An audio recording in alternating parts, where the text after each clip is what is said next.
हामी जुन जमिनमा उभिएका छौं, जुन घरमा बस्छौं वा जुन खेतबारीमा काम गर्छौं, त्यो साँच्चीकै हाम्रो हो भनेर केले प्रमाणित गर्छ? यसको स्वामित्वको आधार के होला?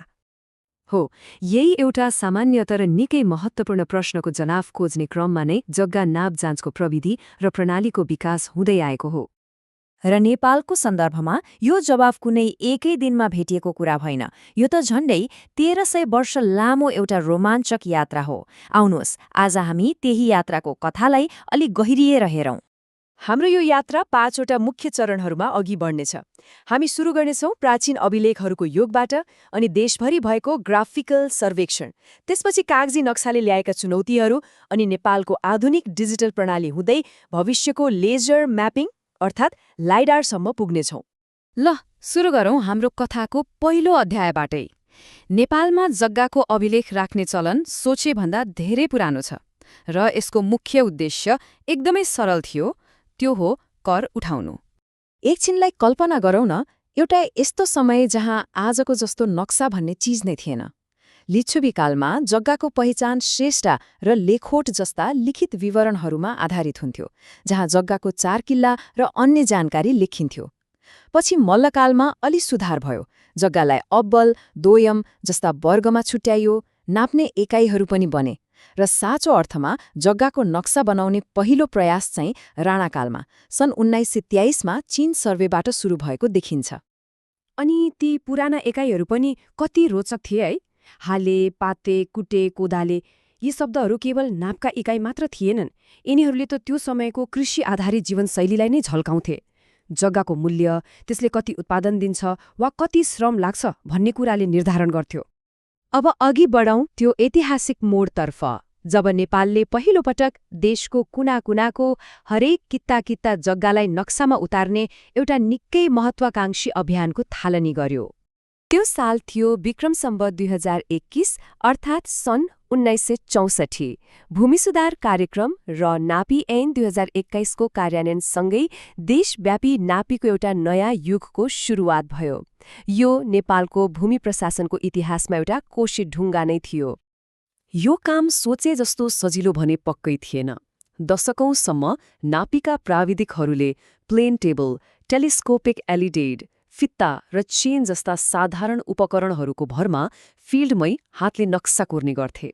घाम पानी नभनी गरिएको यही अथक परिश्रमको परिणाम थियो देशको पहिलो विस्तृत नक्सा। सन् 1996सम्म आइपुग्दा यो महान कार्य लगभग सम्पन्न भयो।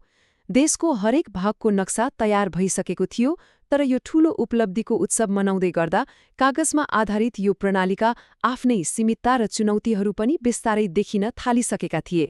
त्यसो भए के थिए त ती चुनौतीहरू? कागजमा कोरिएको नक्सामा भर पर्ने प्रणालीका कमजोरीहरू आखिर के थिए त? हेर्नुहोस्, सबैभन्दा ठूलो समस्या त कागज आफै थियो। समयसँगै पुरानो हुने, च्यातिने वा हराउन सक्ने डर सधैँ रहन्थ्यो। त्यसमाथि जग्गाको कित्ताकाट बढ्दै जाँदा सासाना टुक्राहरूलाई नक्सामा स्पष्ट देखाउनै गाह्रो भयो। नापजाँचको प्रक्रिया ढिलो र झन्झटिलो त थियो नै, त्यसमाथि मानवीय त्रुटिको सम्भावना पनि उत्तिकै थियो। यहाँ हेर्दा पुरानो र नयाँ प्रणालीको भिन्नता कति स्पष्ट देखिन्छ। एकातिर हातले कोरेको, कम सटिक र अपडेट गर्न महिनौं लाग्ने कागजी प्रणाली, अर्कोतिर एकै ठाउँबाट चल्ने एकदमै सटिक र तुरन्तै अपडेट हुने डिजिटल प्रणाली। यो अवस्थामा डिजिटल प्रणालीमा जानु अब विकल्प होइन, आवश्यकता बनिसकेको थियो। हो, यही आवश्यकताले नै नेपालको भूमि प्रशासनलाई एउटा नयाँ डिजिटल युगमा प्रवेश गरायो। र यो क्रान्तिका 2 मुख्य पात्र हुन् निलिस र मेरो कित्ता। नेपाल भूमि सूचना प्रणाली अर्थात् निलिस।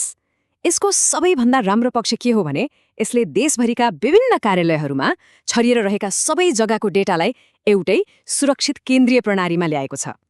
अब सूचनाको लागि फाइल पल्टाउनु पर्ने दिन गयो। केही क्लिकमै सबै जानकारी उपलब्ध हुन्छ। अनि मेरो कित्ताले त यो सुविधालाई आम नागरिकको हातमा पुर्याइदिएको छ। अब सोच्नुहोस् त, नक्सा प्रिन्ट गर्न वा कित्ताकाटको निवेदन दिन दिनभर लाइन बस्नुपर्ने झन्झट नै खतम। घरमै बसेर अनलाइन आवेदन दिने, आफ्नो काम कहाँ पुग्यो भनेर मोबाइलमै हेर्ने र अन्त्यमा डिजिटल नक्सा डाउनलोड गर्ने। यसले नागरिकलाई साँच्चीकै कति धेरै सजिलो बनाइदिएको छ, होइन त? ल डिजिटल प्रणाली त वर्तमान भयो, अब अलिकति भविष्यतिर पनि हेरौँ। नापजाँच प्रविधिको सबैभन्दा अत्याधुनिक छलाङ जुन नेपालमा अहिले प्रयोग भइरहेको छ त्यो हो लाइडार। अब यो लाइडारलाई सरल भाषामा बुझ्दा यो आकाशबाट जमिनको एक्सरे गरे जस्तै हो।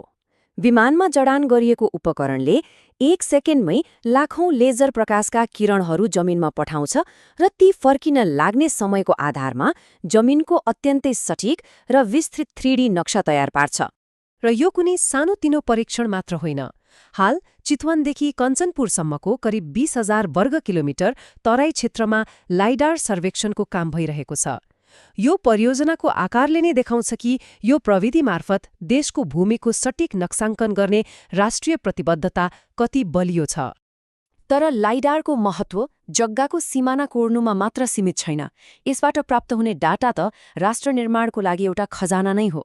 बाढीको जोखिम क्षेत्र पहिचान गर्न, सडक र रेलमार्ग जस्ता ठूला पूर्वाधारको योजना बनाउन, व्यवस्थित शहर विकास गर्न र यहाँसम्म कि जलवायु परिवर्तनको असर अध्ययन गर्न पनि यो डाटा अमूल्य साबित हुन्छ।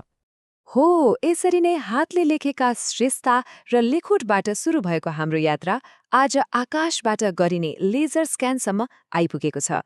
समयसँगै प्रविधि बदलियो, तर जग्गाको एउटा भरपर्दो र त्रुटिरहित अभिलेख राख्ने चाहना र खोज भने निरन्तर जारी नै छ। र अन्त्यमा एउटा प्रश्न सोच्न बाध्य बनाउँछ। यस्तो सटिक र बलियो डिजिटल जगमा उभिएर नेपालले आफ्नो भविष्यको विकासको कस्तो संरचना निर्माण गर्ला? सम्भावनाहरू साँच्चीकै अनन्त छन्।